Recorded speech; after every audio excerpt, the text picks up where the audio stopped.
Je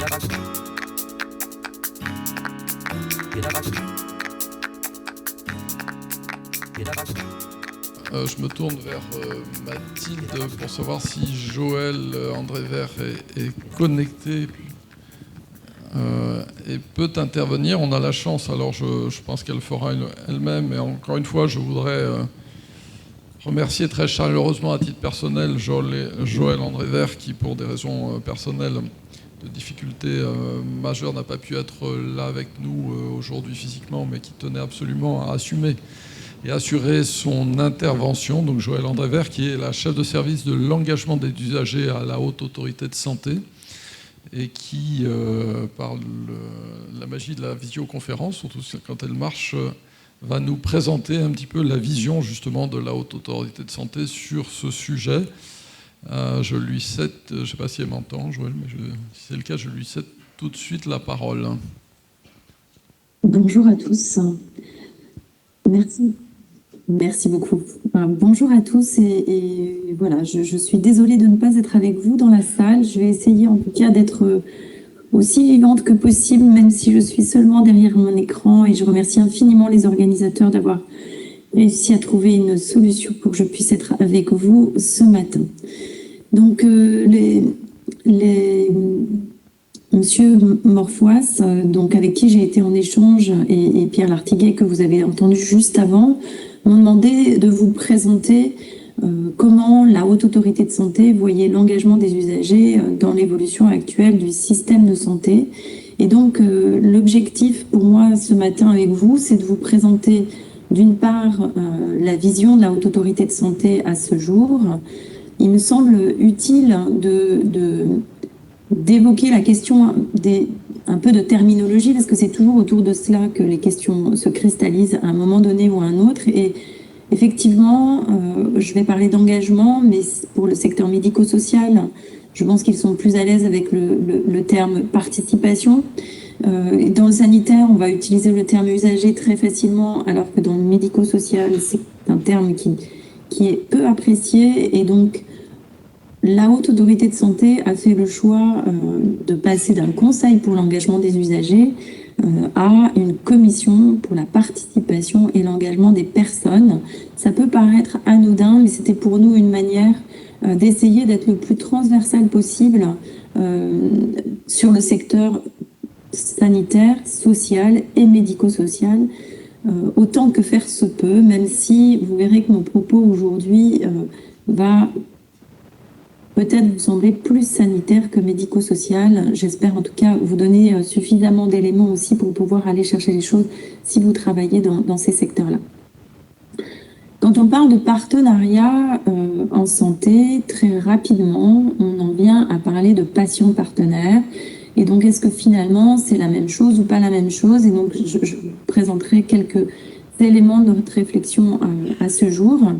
Et puis, dans une deuxième partie, j'essaierai de vous présenter, en tout cas de vous faire un aperçu des différents guides que la Haute Autorité de Santé a publiés ces 5 dernières années pour soutenir et encourager l'engagement des usagers et la participation des personnes jusqu'au partenariat entre les professionnels et les usagers. Toutes ces publications, vous pouvez les retrouver sur notre site. Il y a notamment un espace usager et dans lequel vous pourrez retrouver une page qui s'appelle S'informer et vous trouverez les documents destinés aux personnes pour les informer d'une situation sociale spécifique ou de santé, enfin maladie spécifique. Et puis un peu plus bas dans la page, vous aurez tous les guides qui ont été faits pour essayer de soutenir le partenariat. Alors, comme je suis invitée par la loi, je vous déclare en tant que professionnelle de santé que je n'ai pas d'autre lien d'intérêt que celui d'appartenir à la Haute Autorité de Santé et de faire quelques heures d'enseignement dans quelques universités.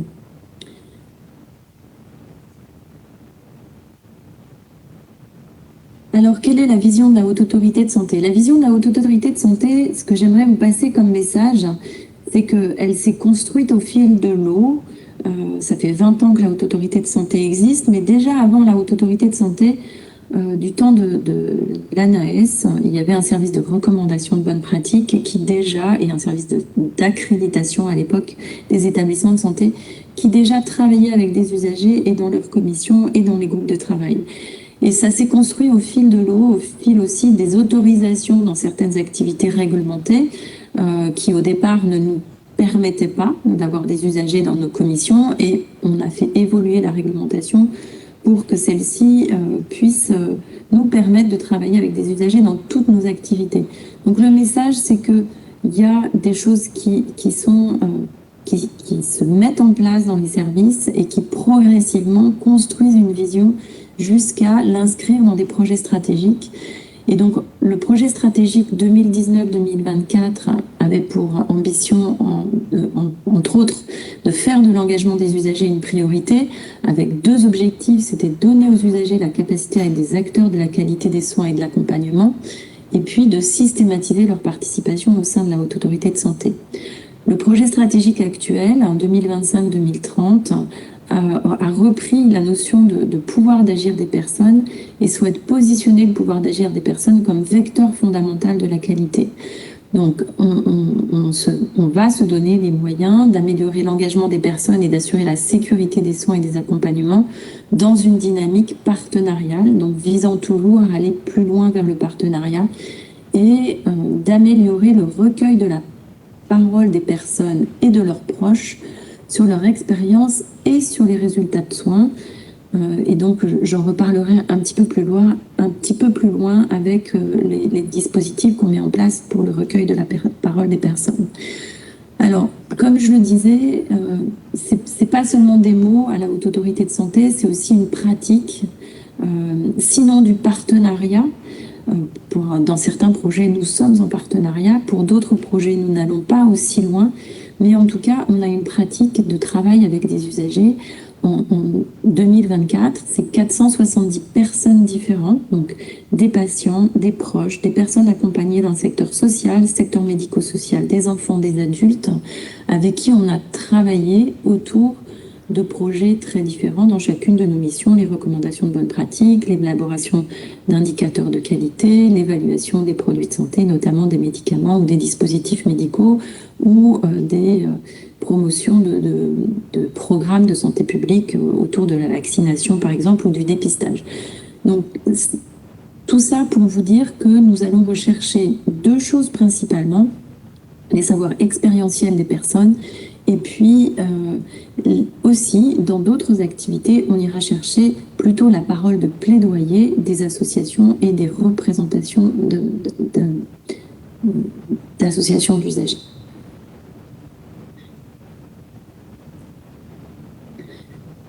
Alors, comme je vous l'ai dit, comment on articule engagement et partenariat? L'engagement ou la participation des personnes, avec leurs mots, c'est avoir le contrôle de sa propre vie, de pouvoir décider, dire, agir pour soi, et notamment pour sa santé ou ses accompagnements sociaux.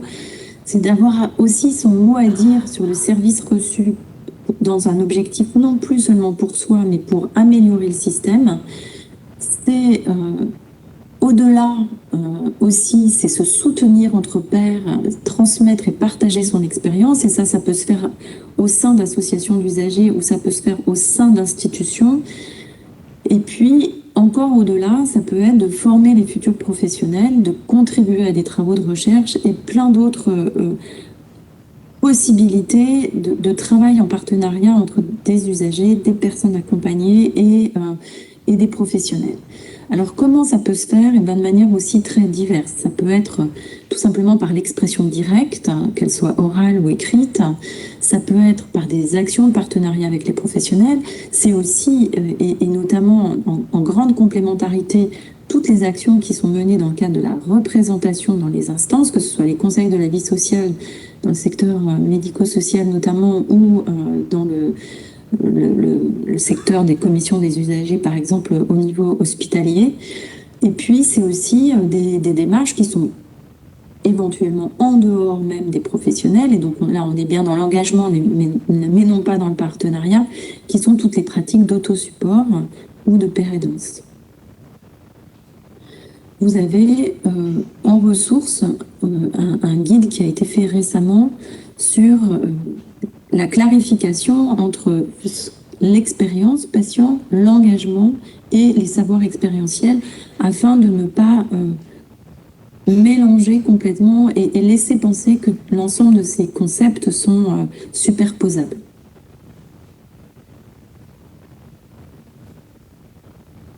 Alors, si on en vient maintenant au partenariat, il me semble important de rappeler, enfin, pas forcément de rappeler d'ailleurs, parce que finalement, de croiser les regards. C'est-à-dire que si on parle à des directeurs de structure ou à des juristes, ben, le partenariat, c'est déjà en première intention une relation contractuelle entre deux ou plusieurs personnes, que ce soit des personnes physiques ou des personnes morales, et dans un objectif commun, en mettant en commun notamment des moyens matériels, humains et financiers. Donc ça, c'est un partenariat qui peut être formel ou informel, ça peut être tout à fait tacite, on va se dire en partenariat pour organiser un événement tel qu'aujourd'hui, sans nécessairement signer une convention de partenariat, mais c'est de l'ordre plutôt, le plus souvent, entre personnes morales, dans des partenariats institutionnels, et un des partenariats qu'on peut citer, c'est par exemple les conventions entre des associations d'usagers ou des associations caritatives qui viennent intervenir dans des structures, qu'elles soient hospitalières ou médico-sociales. Et donc, vous avez là, typiquement, du partenariat, mais c'est sans doute pas du tout ce que d'autres personnes vont penser comme étant du partenariat. Et donc, ce qui me semble très important, en tout cas, c'est de se souvenir que ces termes sont des termes qui ont des acceptions très différentes selon les environnements dans lesquels on est. Et donc, il est important déjà de clarifier cette notion. Voilà. Si vous allez plutôt dans des groupes de réflexion autour de l'amélioration de la qualité, vous allez peut-être plutôt rencontrer des personnes physiques qui vont se dire en partenariat et en partenariat entre usagers et professionnels. Et en général, ce sont des partenariats autour d'une action spécifique, d'un projet, qui peuvent prendre des formes extrêmement variées.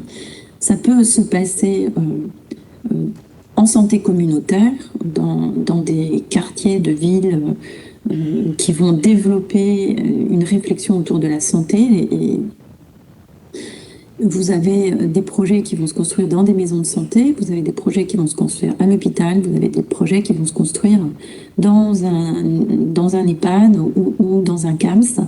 Et donc là, vous allez avoir des environnements extrêmement divers, des missions totalement diverses, et qui seront plutôt au service des pairs ou qui seront au service du système de santé. Donc dans des objectifs aussi qui peuvent être très différents, soit d'accompagnement des personnes, soit au contraire d'amélioration de la qualité.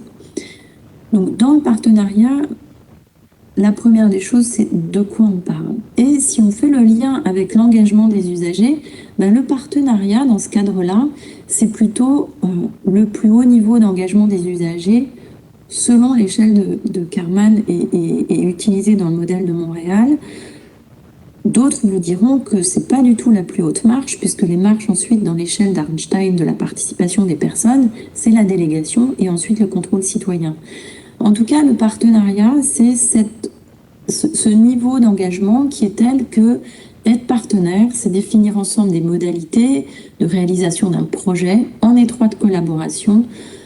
C'est co-construire, c'est co-décider, c'est co-mettre en œuvre et c'est co-évaluer. Voilà ce que fait l'essence du partenariat, en tout cas tel que nous le voyons aussi à la Haute Autorité de Santé, et je crois que c'est quelque chose qui est partagé au vu des interventions que vous avez émues juste avant moi. Donc on pourrait dire que le partenariat, c'est un étalon hors de l'engagement des usagers avec les professionnels. Il prend des formes multiples, comme je l'ai dit. Il appartient plutôt à la démocratie participative, donc il est ouvert à tous et il est centré soit sur un établissement, soit sur un territoire, comme je vous en ai parlé juste précédemment.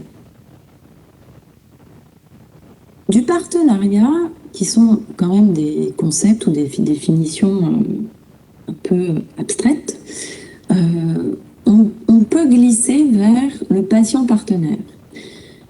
Et donc, le patient partenaire, d'un coup, on passe dans quelque chose qui est très sanitaire par sa terminologie, même si probablement qu'il y a des termes à inventer, mais on ne les a pas encore trouvés, qui puissent englober aussi tout ce qui se passe dans le secteur médico-social, mais où les personnes ne vont pas se considérer comme des patients fort légitimement.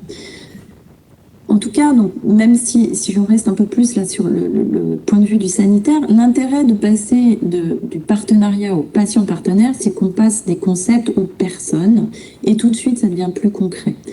Mais la figure des patients partenaires, elle est là aussi très multiple. Elle a été bien théorisée par l'équipe de Montréal et notamment un schéma de Luigi Flora qui a travailler sur les compétences de ces patients partenaires.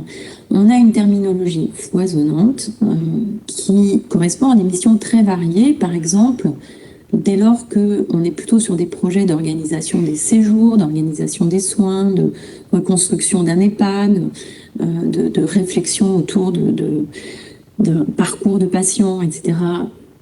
Voilà, on parle de patients ressources dans beaucoup d'endroits.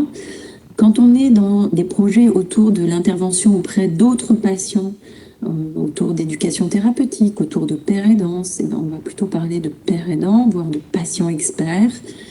Si on est dans des agences de santé publique et d'expertise comme Santé publique France ou la Haute Autorité de Santé, eh ben, on est soumis à la charte de l'expertise sanitaire et donc quand on va recruter des usagers pour travailler avec nous, on va leur donner un statut d'expert au même titre que les professionnels que nous recrutons avec un statut d'expert.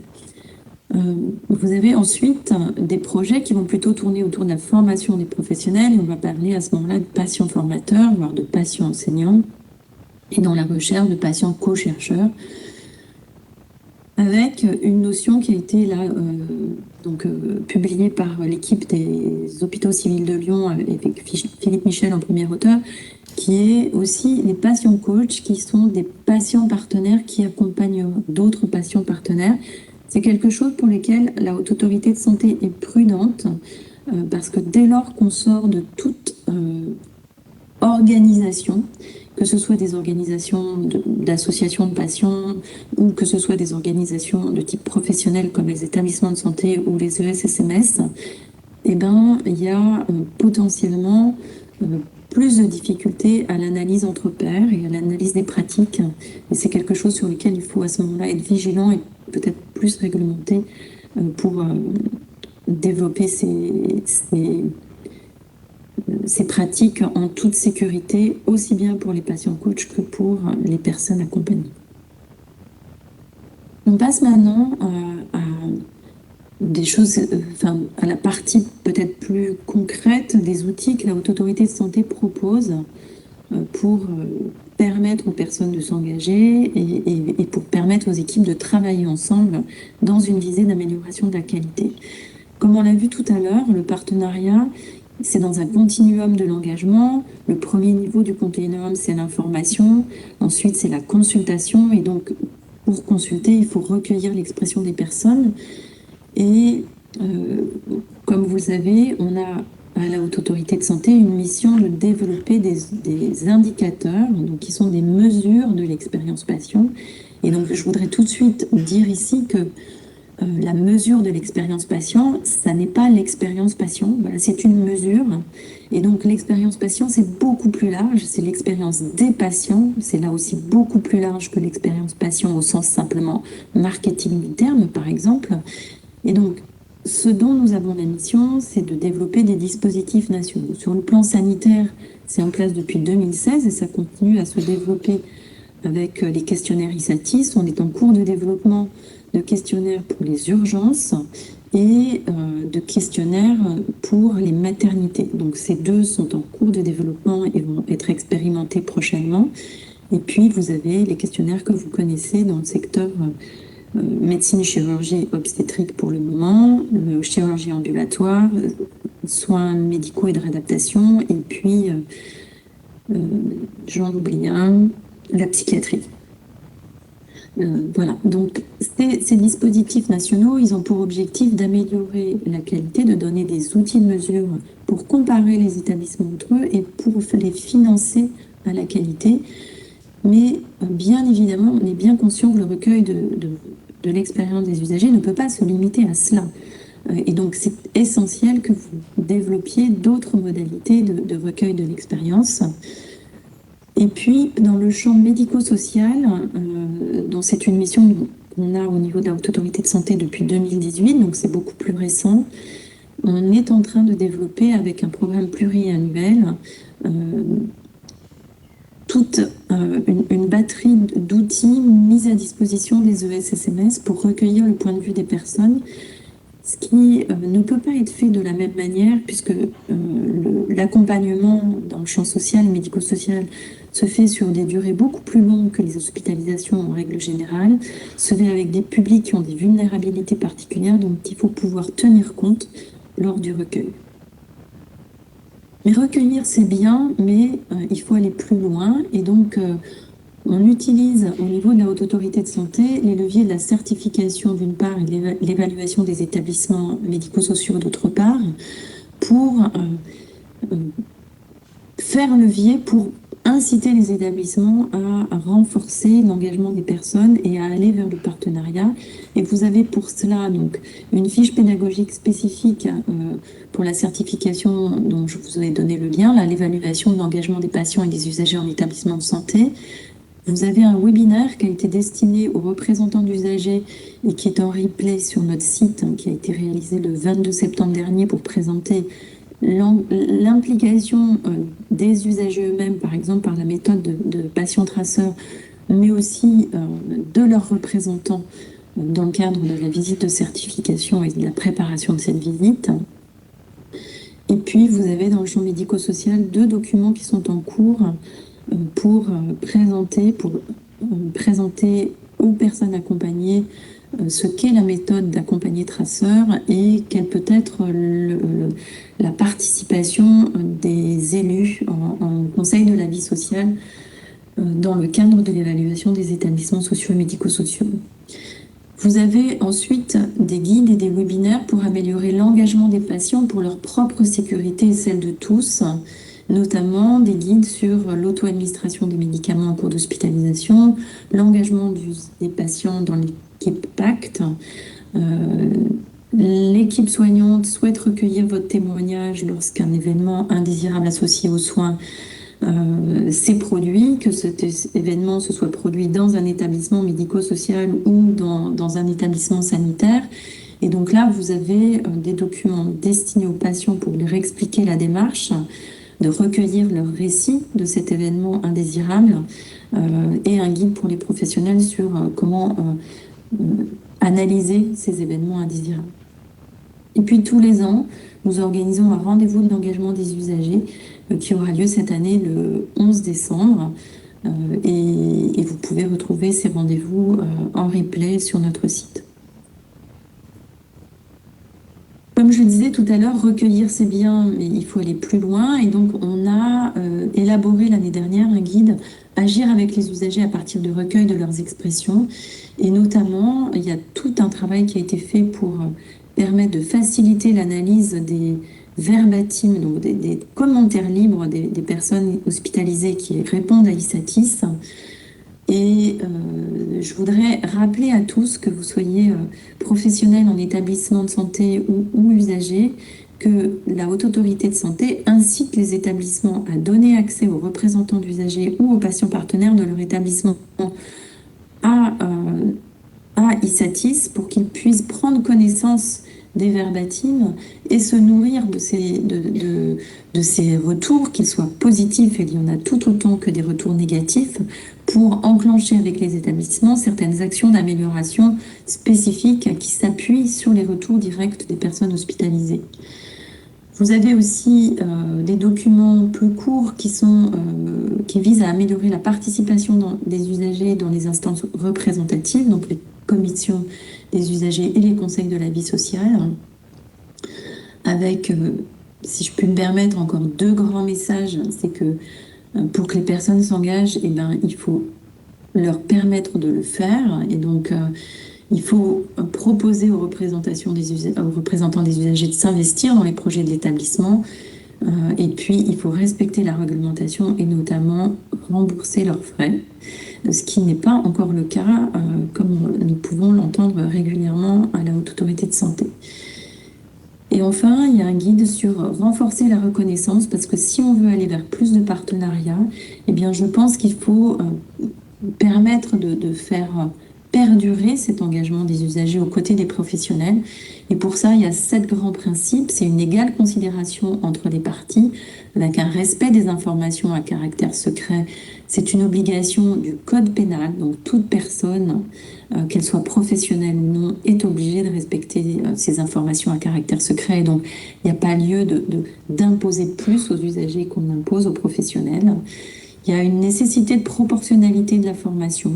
Si vous avez des patients partenaires qui sont des conducteurs de travaux et que vous voulez travailler avec eux sur la réflexion de locaux et mieux voir comment avoir des locaux qui répondent aux besoins des personnes, ben, probablement qu'ils n'auront pas besoin de formation complémentaire. En revanche, si vous voulez travailler sur des projets de paire et danse, dans lesquels là il y a une nécessité pour les personnes d'apprendre à prendre du recul et de pouvoir aussi faire appel aux équipes professionnelles en cas de difficulté dans la relation qu'ils peuvent avoir avec des personnes qui les accompagnent, et bien là, évidemment, et c'est comme c'est le cas par exemple pour l'éducation thérapeutique, vous pouvez avoir besoin de formation complémentaire.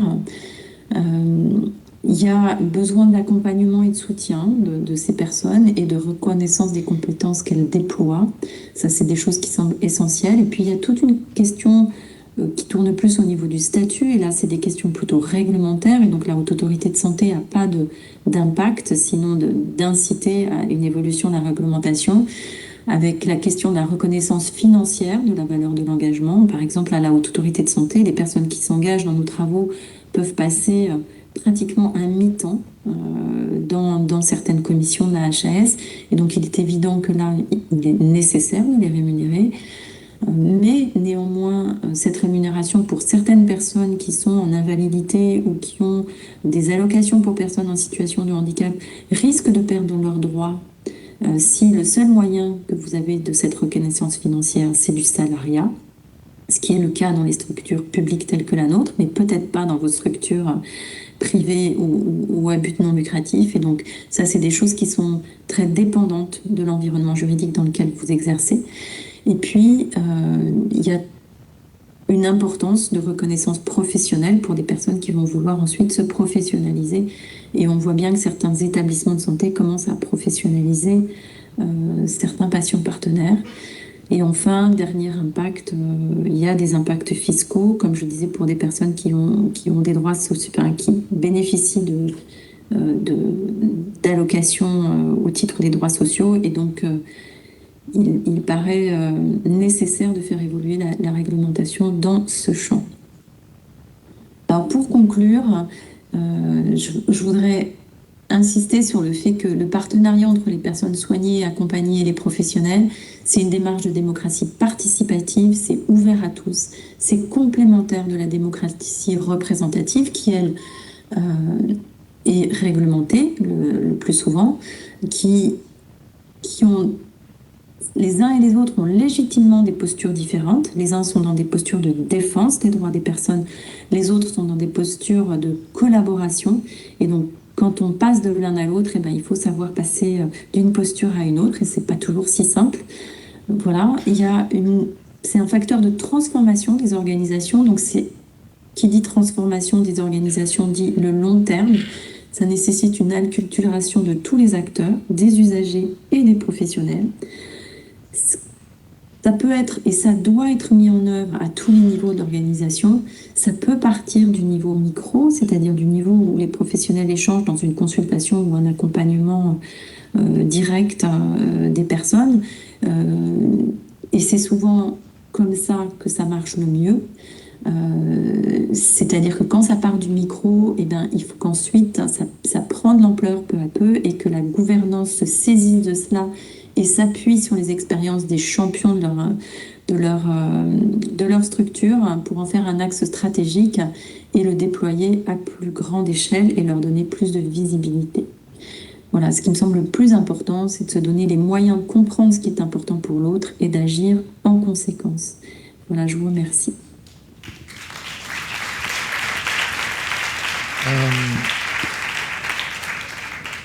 Un grand merci à Joël André Vert pour cette présentation extrêmement éclairante qui commence à donner des solutions pratico-pratiques par rapport aux aspects un peu théoriques qu'on a évoqués avec Patrick et qui soulève aussi des questions en cours, notamment sur la représentation sociale. Est-ce qu'on peut profiter peut-être quelques instants, si vous avez un peu de disponibilité, pour prendre 2 ou 3 questions maximum? On a 10 minutes devant nous avant de passer à la prochaine séquence. Est-ce qu'il y a dans la salle, profitez-en, des questions à nous poser, surtout à poser à Joël André Vert, le cas échéant. Si vous ne nous entendez pas bien, Joël, on fera le relais de la question.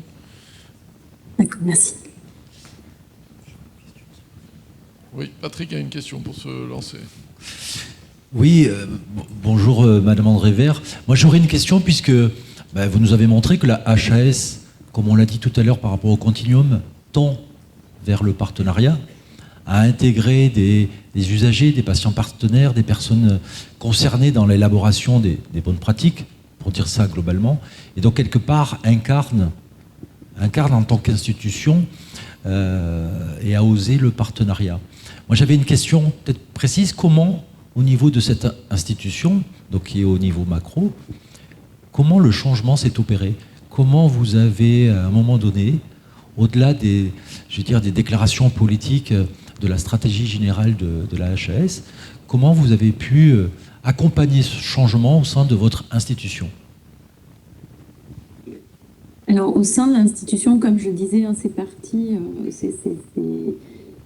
il y a une culture de l'institution qui a favorisé ça au niveau d'un certain nombre de services, notamment le service des recommandations et le service de la certification, qui ont mis en œuvre des collaborations au sein de groupes de travail ou au sein de commissions avec des usagers, et notamment c'était des secteurs dans lesquels nous n'avions pas de réglementation, donc la Haute Autorité de Santé pouvait s'organiser comme elle le souhaitait, et donc avait fait le choix dans toutes les commissions où la réglementation ne lui imposait pas la constitution des commissions, de mettre des usagers dans chacune d'entre elles.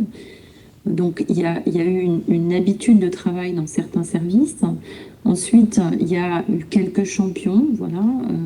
On a eu des personnes très investies dans le champ de l'évaluation des médicaments qui ont été...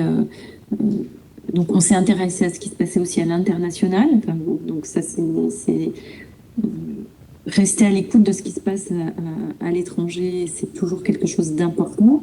Après, il faut savoir adapter, parce que les contextes internationaux ne sont pas forcément les mêmes. Et puis, il faut savoir adapter au sein de sa structure. C'est-à-dire que, par exemple, l'évaluation des médicaments, on doit rendre notre décision en 90 jours. Et bien, évidemment, on ne peut pas faire participer les usagers de la même manière que lorsqu'on met des travaux en place pour 12 à 18 mois. Donc, on adapte aussi le niveau d'engagement en fonction des exigences réglementaires que l'on a en face. Et je pense que ça, c'est quelque chose qui est important. Parce que si on veut faire du partenariat tout le temps partout, eh ben, on a des chances d'échouer parce qu'on n'a pas les moyens de faire du partenariat pour tout le temps. Donc, par contre, se dire qu'à chaque activité de notre institution, on réfléchit à quel niveau d'engagement des personnes on est et on essaie de monter une marche à chaque fois, je pense que ça, c'est une bonne approche. Ensuite, il y a un moment donné où, effectivement, au niveau de la gouvernance, il y a eu une prise de conscience. Et effectivement, dans notre gouvernance, on a aujourd'hui Christian Saout, qui est quelqu'un qui a passé de très nombreuses années de sa vie à être un militant associatif, et donc qui a aidé aussi la structure à passer le pas pour l'inscrire dans son projet stratégique. Et à partir de là, on a rassemblé une équipe qui a pu mettre en place des actions nouvelles, c'est-à-dire une commission pour l'engagement des usagers, enfin, un conseil initialement, puis maintenant une commission, avec des actions de formation au sein de notre structure, avec l'animation de mise en réseau des usagers qui travaillent avec nous dans les commissions, donc sur un temps long, sur au moins 3 ans. Donc précédemment, chacun était dans son coin et aujourd'hui, on est réunis au moins 2 fois par an pour réfléchir avec eux sur comment on peut avancer. Donc voilà des actions un peu concrètes de comment on a avancé au sein de notre institution. Merci beaucoup pour votre réponse et on voit bien comment, à partir d'une idée, d'un concept, on peut l'opérationnaliser au sein même d'une institution comme celle que vous représentez. Merci. Peut-être pour rebondir, et en attendant qu'il y ait une éventuelle question dans la salle, c'est aussi, je pense, très éclairant pour les personnes du public qui sont en responsabilité d'établissements sanitaires, médico-sociaux ou en structure de soins primaires, par parallélisme, de voir comment aussi on peut, dans son établissement, s'inspirer de ces grands changements qui sont difficiles, qui demandent du temps et qui doivent être initiés au plus haut niveau de la gouvernance. En tout cas, c'est ma conviction, pour que ce soit opérationnel. Peut-être sur un autre sujet, pour prolonger, alors c'est une question un peu provocatrice que je pose à la fois à Joël André Vert et à Patrick. Jusqu'où le partenariat? Ou est-ce qu'il y a un moment donné où le partenariat peut ou doit s'arrêter? Je formule ma question autrement. Dans mon esprit, qui dit partenariat au niveau de maturité tel qu'il vous a été présenté, c'est aussi la codécision. Et il n'y a pas de codécision sans co-responsabilité. Et ça veut dire qu'à un moment donné, où est-ce qu'on met le curseur? Il y a une réponse facile, c'est que la loi impose en certaines situations des décisions et des responsabilités portées par des personnalités morales ou physiques. Donc là, la réponse, j'ai envie de dire, est dans la loi. Il y a quand même pas mal de situations où cette réponse, de mon point de vue en tous les cas, n'est pas si claire que ça. Pardon pour la question provocatrice, Patrick, mais je pense qu'elle ne va pas te surprendre, mais je ne sais pas si l'un ou l'autre, vous avez des éléments de réflexion, peut-être plus que de réponse sur ce sujet, mais qui me paraît important et qui peut être de temps en temps un frein, malgré tout, dans la représentation collective au développement du partenariat en santé.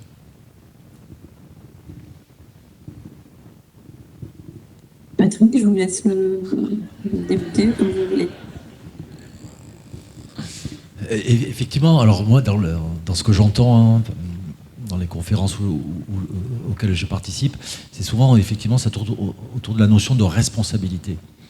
Et il me semble que ça aussi, c'est un mot à définir. On voit bien qu'il derrière ce mot responsabilité, dans une vision néo-capitaliste, ça a un sens. En Hongrie, par exemple, effectivement, on dit que par rapport aux personnes qui fument, elles ne sont pas prioritaires pour avoir des greffes de poumons, par exemple, parce qu'à un moment donné, on remet en cause leur responsabilité. Je crois que quand on parle de co-responsabilité dans le partenariat, on n'est pas du tout sur ce champ-là. Moi, je pense que quand on dit co-responsabilité, c'est-à-dire quand on est capable de décider ensemble d'un projet, eh bien, on est imputable par rapport au projet qu'on a décidé. Donc si au centre on met un projet de soins, qu'on tombe d'accord sur les modalités, sur le plan d'action, effectivement on peut parler de co-imputabilité et donc de la notion de responsabilité dans ce sens-là.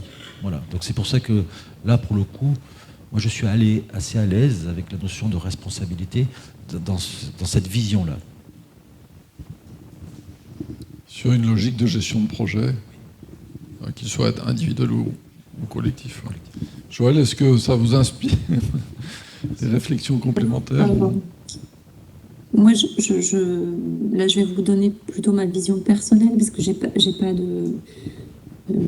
pas échangé spécifiquement avec nos responsables sur cette question-là, mais je pense qu'il y a la co-responsabilité peut être aussi un frein pour ne pas aller vers le partenariat. C'est-à-dire que je crois qu'il faut être très très clair quand on fait un groupe de travail dans un établissement qui vise à améliorer, je sais pas, le parcours entre les urgences et le service d'hospitalisation. Si un établissement de santé met un groupe de travail en place pour cela, la décision, il faut annoncer qui la prend. Est-ce que c'est le groupe de travail ou est-ce que c'est la gouvernance? C'est-à-dire la gouvernance prendra la décision à partir des travaux du groupe de travail. Et là, pour moi, travailler en partenariat entre professionnels et usagers, c'est au sein du groupe de travail, on se met d'accord sur quelque chose qu'on va présenter à la direction qui prendra ou qui prendra pas. C'est en tout cas comme ça qu'on travaille au sein de la Haute Autorité de Santé, parce qu'effectivement, quand on publie des recommandations, c'est pas les professionnels ni les usagers qui ont travaillé avec nous, ni le chef de projet qui a coordonné les travaux, qui endosse la responsabilité juridique. Celui qui endosse la responsabilité juridique, c'est celui qui représente notre institution sur le plan juridique. Donc, je pense que à tous les niveaux, on a ce type de réflexion. Il faut juste être clair de qui prend la décision et de comment elle se prendra. Et si effectivement la gouvernance peut infléchir le projet tel qu'il est présenté par le groupe de travail, il faut que ce soit dit dès le début du projet. Et ça ne veut pas dire qu'il n'y aura pas de partenariat au sein du groupe de travail. Voilà. Je pense que c'est un peu comme ça qu'il faut raisonner. Et après, sur le plan sur le plan juridique, la responsabilité, si on prend la prise de décision partagée, la loi dit bien que c'est le patient qui prend avec le professionnel de santé qui l'informe et qui lui donne des préconisations, mais c'est le patient qui prend les décisions. Donc la loi est très claire par rapport à ça. Et c'est pas parce que le patient prend la décision que ça enlève de la responsabilité pour le prescripteur de ce qu'il a prescrit et des conseils qu'il a donnés. Donc il faut faire attention à ce que cette notion de responsabilité ne soit pas un argument pour ne pas aller vers le partenariat. Oui. Il y avait une prise de parole demandée de Véronique. Bonjour à tous, bonjour Joël, Véronique Gady. Je voulais rebondir sur la première question de Patrick et du coup la réponse qui a été apportée sur comment est-ce qu'on embarque une organisation sur cette question du partenariat. Il y a toute la question effectivement de ce qui a été énoncé, c'est-à-dire un engagement de culture finalement, où on va commencer à travailler sur les représentations sociales. Je pense que la plus-value de la Haute Autorité de Santé et des recommandations qu'elle produit, c'est aussi de la méthode. C'est-à-dire que travailler en partenariat, c'est pas simplement, une vision positive de se dire c'est bien de travailler ensemble, ça se construit, ça se travaille. Je pense que du coup les productions de la HAS sont à ce titre-là absolument essentielles. Et de rappeler que ça veut dire travailler sur la méthode, travailler sur les représentations sociales. On parle beaucoup de la formation, on a beaucoup entendu parler, on en parle encore beaucoup de la formation des représentants d'usagers, des patients partenaires. Mais je crois que l'expérience des pairs aidants notamment montre que c'est aussi la formation des professionnels et que voilà, pour arriver à ce que ce partenariat se construise. Et je pense que la plus-value par rapport à ce qu'on a pu voir ces dernières années sur les questions de participation et autres, l'intérêt dans cette notion de partenariat, c'est la remise à égalité finalement des responsabilités de chacun, des besoins de formation de chacun et de la valeur des savoirs et expériences de chacun et pas simplement que du côté du patient partenaire. Voilà, donc c'était aussi pour remercier tous ces travaux qui sont produits là et qui nous aident en tout cas à nous y retrouver dans la multiplicité de ces concepts, de ces vocabulaires et de ces approches. Je vais peut-être compléter, puisqu'on avait, lors du CRIAPS, un groupe de travail qui a travaillé sur comment s'engager dans le partenariat en santé quand on parle du management des organisations. Et donc on a co-construit une fiche méthodologique.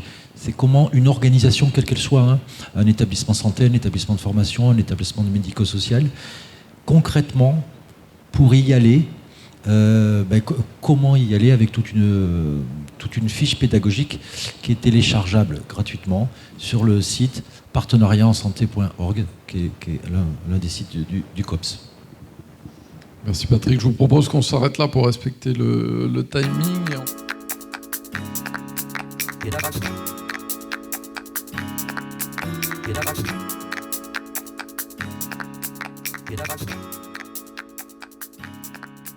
et la vache.